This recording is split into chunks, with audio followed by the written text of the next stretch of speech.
អ្នកយ៉ាងណាទៅចំការទៅ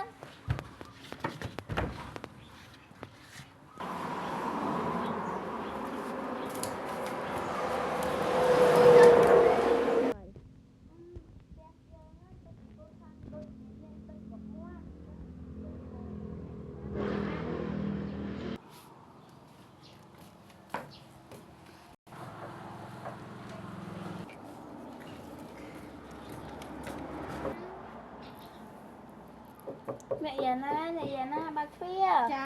អ្នកយ៉ាងណាទៅចំការឯអ្នកចាអ្នកស្រីអី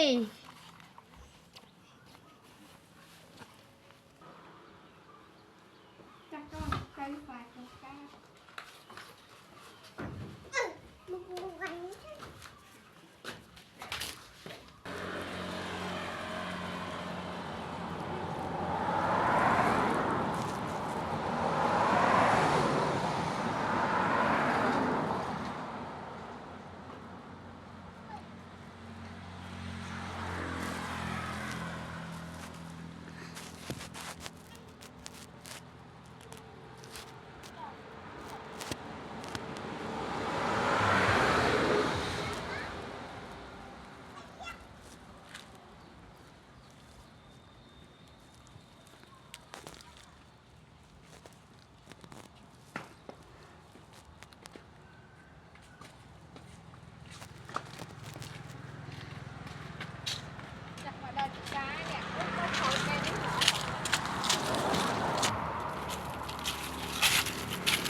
អង្គុយទៅនឹងអ្នកអូយអ្នកមើលក្តាប់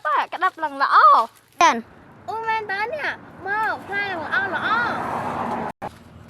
អីថាអញញ៉ាំអីទីញ៉ាំអីថា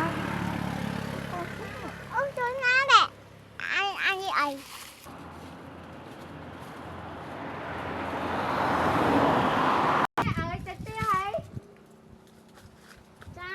ខ្ញុំទៅផ្ទះដល់មកដាំបាយអត់ដីអីចា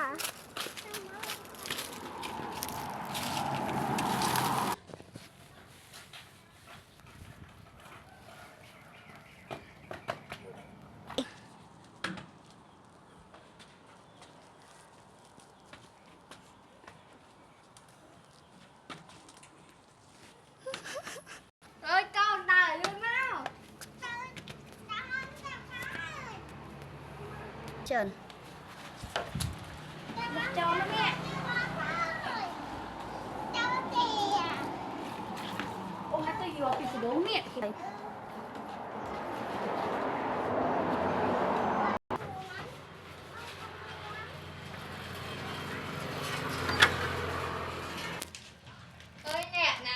ប៊ូអីហ្នឹងឃើញតែកាន់អាសាប៊ូហ្នឹងរហូតអូនេះសាប៊ូអូនេះប្រើសាប៊ូអង្គកាមលីខ្មែរហ្នឹងណាអ្នក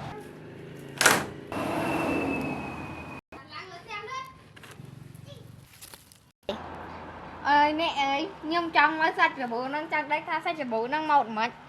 បើអ្នកឯងចង់ដឹងហើយខ្ញុំច្បាច់ឲ្យអ្នកឯងមើលអ្នកឃើញហ្នឹងអ្នក